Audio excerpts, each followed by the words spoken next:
Hello there, you awakening wonders. It's Friday, and of course, every Friday, as you by surely are now aware, I have an in-depth conversation with intellectuals, visionaries, radical thinkers, and spiritual leaders. Joining me today is one of the most influential philosophers, evolutionary biologists, social influencers, inventor of the term meme. He's the best-selling author of The Selfish Gene and The God Delusion, and I'm very excited to be communicating with Professor Richard Dawkins. Dickie Dawkins, Richard Dawkins, the foremost atheist in the land, talking to me, one of the world's most religiousest folks. Science is interesting, and if you don't agree, you can f*** off. I mean, how's it going to go down? Do you feel that society's in trouble? Maybe I do. Yeah. Yes. But Right. So what do you think the answer is? Well, not religion. Well, I do. I think religion is relatively too small to deal with big problems. There's this assumption that science and religion are at odds with one another. I agree that there's a lot we don't know, we may never know. And I want to know. I want to work on knowing. How come you're doing this? I don't know, it's really interesting. These are some of the things I've always wanted to ask you about. Okay, we can certainly disagree on that. I mean, of course Yeah, we we certainly can. would, I know, yes. I know, we can. I'm not arguing with you. Yeah, okay, yeah. Stay free with Russell Brand. See it first on Rumble. Thanks for joining us. Thank you. I've been looking forward to speaking to you for a very long while because, well, quite a lot of things, as a matter of fact. I wonder mostly where you feel the conversation about deism and theism currently resides. If there is anything that you would amend around your evolving discourse from the point where it became, in a sense, one of the key components of the cultural conversation around faith and atheism in, I guess it was maybe the late 90s when The Selfish Gene certainly came to my attention. I wonder if your views have altered and what, if anything, you see as being valuable in a spiritual perspective. Most of my books have been about evolution, and starting in 1976 with The Selfish Gene. And then I suppose the main book on atheism is The God Delusion, which was, I believe, 2006. But mostly I'm a scientist. I regard religion as scientifically interesting. In the sense that if religious belief is true, if there is a creator of the universe, then it's a very, very different kind of universe from if there isn't. And so it's a very profoundly important scientific question whether there is a creator of the universe, an intelligent being who lurks behind the laws of physics, the laws of science, or whether there's not. Because if there is, then it's an utterly different scientific enterprise that we're engaged upon. We would be engaged upon trying to work out how his mind works. Whereas if there isn't one, as I believe, then it's an entirely different kind of enterprise. So I do think it's a very important question. C.S. Lewis said that there's this sort of, obviously he was famously an atheist who became a Christian at some point in his life, used the phrase, the idea that nature is haunted. He used the idea of the nuministic and numinism as one of the coordinates around which a discussion in favour of a omniscient being might centre. I wonder if within your studies of evolutionary biology, and of course it's perhaps the most obvious question anyone could ask you, if even within the patterns that you observe, there is a sense of intelligence or even teleology. No, there isn't, but there's a very, very strong illusion of it. And this is one of the main things that Darwin faced. The living world especially has an amazingly strong appearance of design. You only got to look at any animal, look at your dog, look at a tree, look at an insect that beautifully mimics a leaf or a stick or something of that sort. It looks as though it's got design written all over it. And it was the genius of Darwin to see that that didn't have to mean there really was a designer.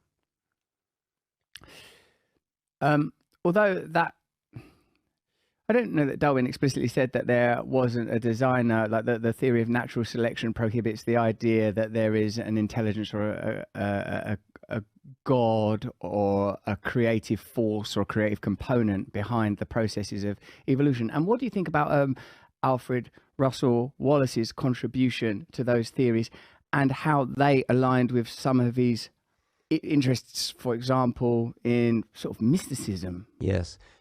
Wallace and Darwin definitely independently arrived at the same idea. So Wallace does deserve great credit. Darwin had it first, but he didn't publish, and so it was, as you know, it was Wallace's paper that he sent to Darwin in 1858, which spurred Darwin on to write The Origin of Species. So Wallace and Darwin independently discovered it. Wallace actually described himself as more Darwinian than Darwin at one point. He even thought that Darwin was a bit too mystical. Surprisingly, that obviously surprises you, and as so it should, because later on in his life, as you know, Wallace did become quite mystical. Wallace became a spiritualist. He became interested in communicating with the dead, so there was a bit of a Box and Cox relationship between them over sexual selection, which, as you know, is the idea that not just survival, but attraction to the opposite sex or ability to fight for the opposite sex was an important aspect of natural selection. Darwin called it sexual selection. And with respect to attraction of the opposite sex, things like the peacock's tail, Darwin was content to say that peahens just like beautiful, magnificent, embroidered tails. Wallace hated that. Wallace thought that was too mystical, and Wallace wanted there to be a fully rational explanation for sexual selection. And so that's one of the main disagreements between Wallace and Darwin, where Darwin was thought to be on the more mystical side rather than Wallace. But then later on in life, Wallace, as I say, became a spiritualist and was interested in communicating. Wallace thought that we survived our death, and Wallace wanted to communicate with the dead. So as I said, it was an interesting kind of reversal of roles. Also, that him saying that Darwin's not Darwinian enough, the nerve. But like, you say it's an important scientific question, and I can appreciate why it would be. But I'd love you to unpack that further, if over the course of our conversation. But also, it's an important social. There's an important social implication. I feel I guess the reason that when I speak with atheists, I usually end up becoming quite passionate. I believe in God myself, and these are some of the things I've always wanted to ask you about. We see that distinction that Wallace seems to draw between the rational and the spiritual, identifying that there are certain categories where rational discourse is necessary and ought to be pursued to its zenith or nadir, certainly pursued to the point of exhaustion, and yet there is territory that remains. I feel consistently, Professor, that there are limitations to what a human might know. That there is a limit to our understanding, but knowledge itself is unlimited. The potential for knowledge is unlimited, as with the range, the limitations with what we can decipher through the senses, the amount of the electromagnetic light spectrum that we can witness, the amount of olfactory and audible information that we have access to. And if there is limitation even within the sensory realms that we can identify because we have the instruments, there is observable limitation. Is it reasonable to suggest that there might be entire dimensions and realms of data to which we do not have access? And the assumption that because we cannot measure them, they are not there, is such a sort of a limiting premise. And whilst I understand what the science is, and science is about what can be measured and what can be observed, is this not an important time to once again mark the bifurcation that Wallace appears to note, that the rational has its realm and the mystery has its realm also? Well, this is very interesting. As a matter of fact, the last chapter of my book, The God Delusion, does use that very analogy of the electromagnetic spectrum. We can only see a tiny fraction of the electromagnetic spectrum, and it extends hugely in either direction from the visual. And so I have every sympathy with the idea that there's a lot that we don't understand. That's certainly true. And there may be a lot that we cannot understand. I think there may be, physicists, I think, are open-minded about whether there are questions that physicists will never be able to understand because of the limitations of the human mind. And I would look at this as not at all surprising, because our brain, for me as a Darwinian, our brain was fashioned by natural selection on the Darwinian, on the African plains.